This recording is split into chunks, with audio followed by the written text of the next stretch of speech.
should have a total prohibition, sir. और उसकी वजह यह है कि पीकर औरतों को मारा जाता है, पीटा जाता है और जुल्म व ज्यादती होती है और नशे के आलम में बहुत सारे गलत काम होते हैं. Sir, coming to the home department, sir, department has been given an allocation of rupees 9,563 crores in the current year, as against the allocation of rupees 9,599 crores in the year 23-24 budget. During the debate on the state budget, both the CM Saab and Bhatti Saab patted themselves for the law and order situation and asserted that the crime were controlled after the Congress came to power. However, there is a sudden spurt in murders and other crimes in the Twin Cities as well as other parts of the state. In the recent weeks, many daylight murders have taken place on busy places in the Twin Cities and elsewhere in the state. The case of crime against women are also on the increase in the state capital as well as other parts of the states. Sir, before going into that, myself and my learned friend Harish Rao Sahab had spoken about the murders and the government gave a reply. और उसके बाद में कल ही शहर हैदराबाद में 3 कत्ल हुए. तो आप बताइए लॉ एंड ऑर्डर कहां है? ऐसा दिख रहा है सर कि when I say that task force was formed to keep the criminals under control, keep a watch under the watch over the criminal activities, and for the fast, तेजी के साथ क्रिमिनल्स को पकड़ने के लिए टास्क फोर्स की तश्कील दी गई थी. लेकिन अब टास्क फोर्स क्या काम कर रही है? टास्क फोर्स रात होते ही डंडे निकल के मार रही है. And sir, I have the figures, sir.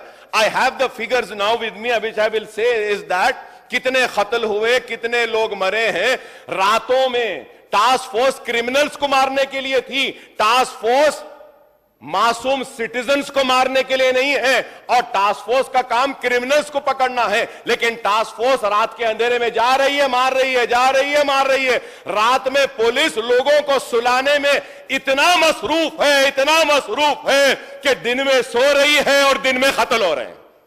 यही होगा. रात भर इतना थक जा रही बेचारी हमारी पुलिस. सो जाओ बोलने में खुद जाग रहे हैं और दिन में खुद सो रहे हैं और कत्ल दिन में हो रहे हैं. आप बताइए साहब, क्या मुझे हक नहीं है अपने घर के बाहर खड़े रहने का? क्या मैं अपने घर वालों की बीमारी पर जाकर दवा नहीं ला सकता? क्या मेरी जरूरत के लिए मैं नहीं जा सकता? क्या मैं आईटी के एम्प्लॉयज मासूम लोगों को भी मारा जा रहा है और फिर पुलिस पहले फ्रेंडली थी. I have the videos in which they are saying no more friendly police. तो क्या जालिम पुलिस है? जुल्म करने वाली है? गांजा आ रहा है खामोश, ड्रग्स आ रहे हैं खामोश, जुआ हो रहा है खामोश, सट्टा चल रहा है खामोश. अरे हर पुलिस स्टेशन को मामूल है.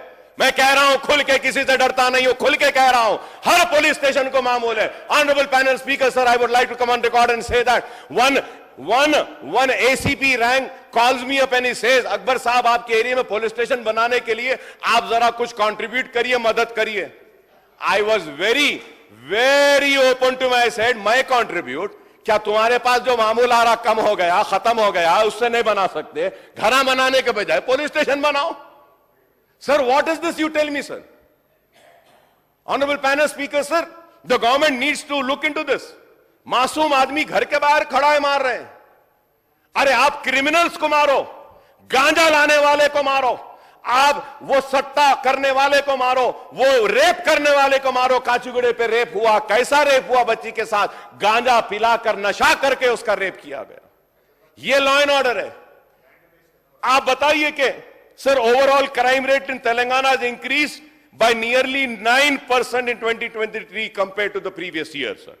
The total of 2.13 lakh cases were registered by the police during the year 2023 year, up to 8.97% compared to the last year, while 16,339 cyber crime cases booked in 2023 as against 13,895 last year, sir, which is an increase of 17.59%.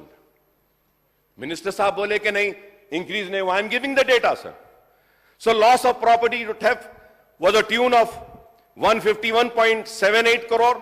In a significant development, 53.82% of loot was recovered, much better than the 50% recovery rate in the year 2022. So there has been a decline in road accidents from 6,432 cases in 22 to 6,362 cases in the year 23, sir.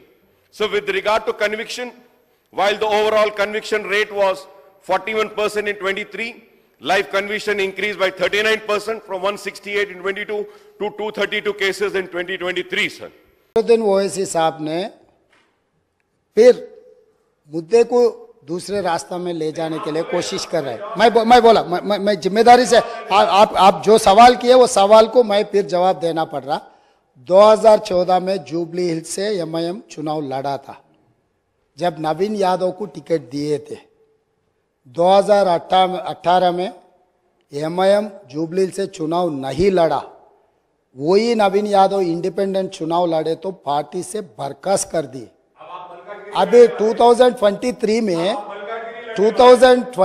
में हम लोग एक जाने माने खिलाड़ी, हिंदुस्तान का नाम दुनिया में रोशन किए ऐसे खिलाड़ी अजहरुद्दीन को हम एक माइनॉरिटी रिप्रेजेंटेशन इस सभा में ले आने के लिए हम कोशिश किए, मगर वहां पर दूसरे एमआईएम माइनॉरिटी कैंडिडेट को चुनाव लड़वा के अजहरुद्दीन साहब को हरा दिए।